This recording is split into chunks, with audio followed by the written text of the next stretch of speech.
The latest Pompey news, updates every day from the Pompey Sound news desk. A quick rundown on the current transfer stories involving Pompey. John Mousinho today confirmed they're prioritising bringing a new striker to Pompey.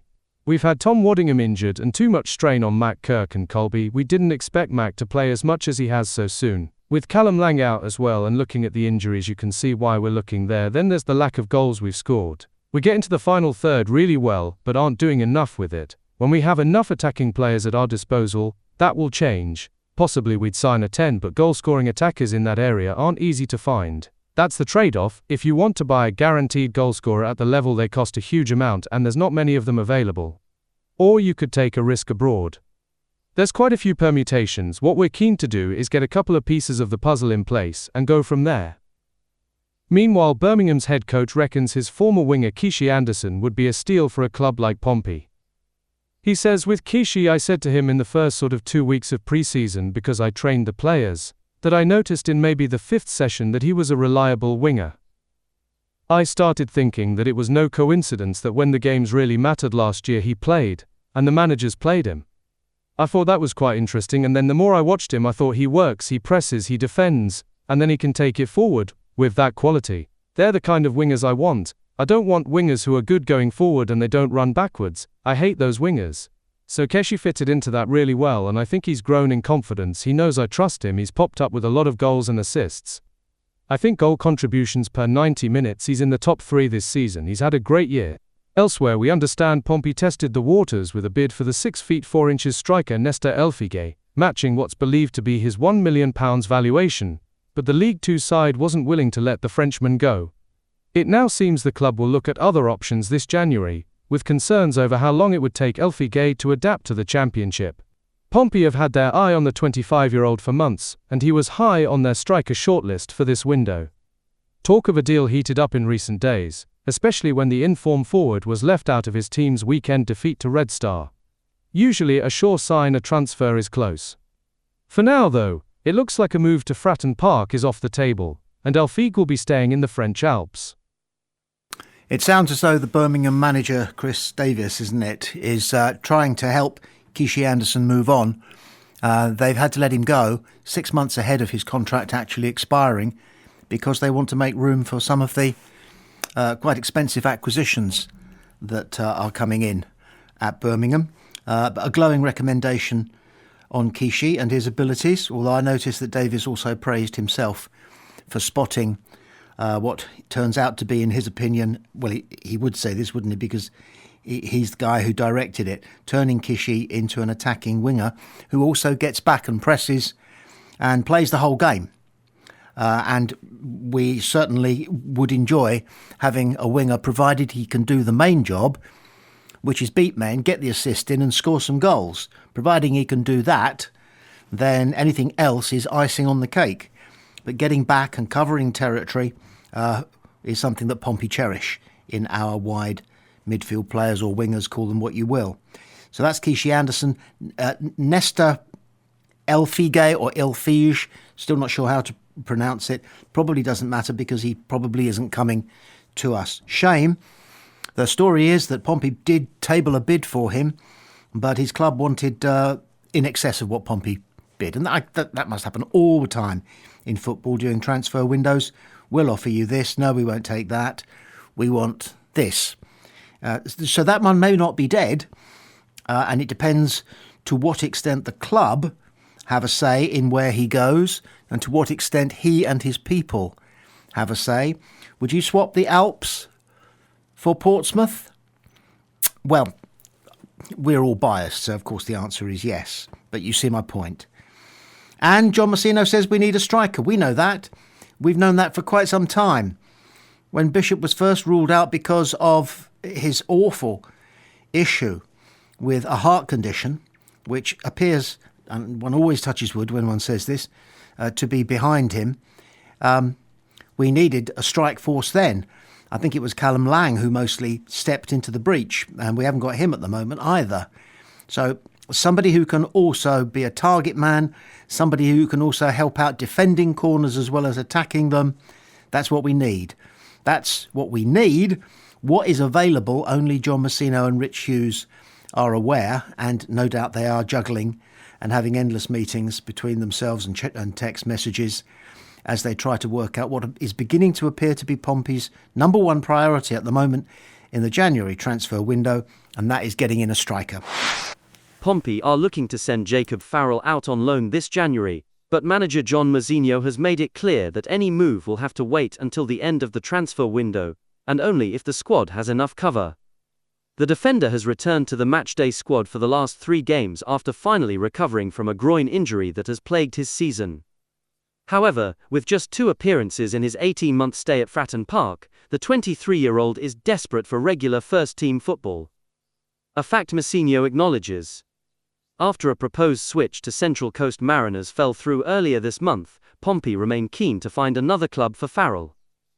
For Jacob's sake, we're trying to get him games, just not at the minute, Mousinho said. He was very, very close to coming on at the weekend at Sheffield Wednesday. If we're in a different position in 10 days' time and we think that's the right thing to do, then a loan might be a consideration. If we have the numbers in the building, and we're happy in that left-back position, then we'll look at it. Even if he stayed, I think Faz would progress with us, but I also think he would progress by getting games elsewhere. The biggest thing for him is fitness. He just hasn't been fit for the best part of 18 months. That's been the biggest stumbling block, and ultimately, when you've been out for that long, you just want to get back to playing games. Suddenly, Pompey have a wealth of options at left-back. Connor Ogilvy's return to fitness, Zach Swanson's impressive performances as a stand-in, and Farrell's own comeback, means the Blues finally have choices in the position. Ogilvy was immediately restored as first choice following his 2-month injury layoff, starting in Saturday's 1-0 win at Sheffield Wednesday. Meanwhile, the right-footed Swanson had been a regular in the role during Ogilvy's absence, even dropping back into the spot from midfield when the former Gillingham man went off in the second half at Hillsborough. While it's encouraging to see Farrell training regularly again after an injury-ravaged spell since his arrival from Central Coast Mariners, he has remained an unused substitute in the 3 matches since his return. This essentially leaves him as Pompey's third-choice left-back. It's a stark contrast to the end of December, when injuries to both Ogilvy and Farrell forced Mousinho to use right-back Swanson and Jordan Williams to plug the gap. So just thinking about Jacob Farrell, we can actually widen the conversation and wonder whether John Mousinho might from time to time think there's some kind of curse at Fratton for him, with players arriving and then immediately being unavailable through injury. Look at Ibane Bowat, who arrived from Fulham, and the first time he kicked a ball on the training ground on day 1, he's out for a year. What? Franco Ume, we knew that he wasn't going to be fit to play at the start of the season, having got him here in the summer for a fee. But they were singing Silent Night in the High Street before he actually turned out, and looked all right. And where is he now? Getting treatment. Kozhinovsky just started to look as though he'd found his feet, out for the rest of the season. And Farrell. Those of us who can remember seeing him in the 1.5 appearances that I think he's made so far were reasonably impressed with him. The people around me said he looks all right. Not particularly big and imposing for a fullback, but lithe, quick, astute, good skills, good tactical sense, real potential. But you start to lose the P word, potential, when you're 23, and that's how old he is now. He does need games just to keep his footballing instincts alive in his heart and soul and bones. So, Jacob Farrell, we need to hang on to him, according to Mousinho, until the transfer window closes, and then we can take a look at our options and possibly send him out on loan. But where's he going to go? It's got to be League One team minimum. Obviously. He's not going to a non-league side, is he? Obviously. So they've got to find the right team for him, preferably somewhere up the road. The C word springs to mind. Not that one. Crawley. The football pundits at the 72 are predicting Watford versus Pompey. Matt Bottomley says, despite losing their last game to Millwall, this Watford side tend to not lose their confidence. With the likes of Imran Louza in midfield, this team just has class within it, and Portsmouth will have to work hard to contain it. For Portsmouth, it's about being plucky. Right now confidence is not high, it's just about finding a way. fall back to the basics for them to find a way to win this game. Pompey will put up a fight, but Watford have been good at bouncing back all year and I expect them to do so again. Prediction: Watford 2, Portsmouth 0, James Ray says. Watford will be determined to get back on track after their loss at the weekend. The Hornets had been in inspired form prior but should be confident of returning to winning ways. Portsmouth just about got the job done against Sheffield Wednesday and will be determined to build on that result. I don't have much faith in that happening though, as they're still really lacking in the final third. In playoff chasers Watford, Pompey are facing a side far more capable of punishing them. I think that will show in a fairly routine home win in this one. Prediction: Watford 2, Portsmouth 0.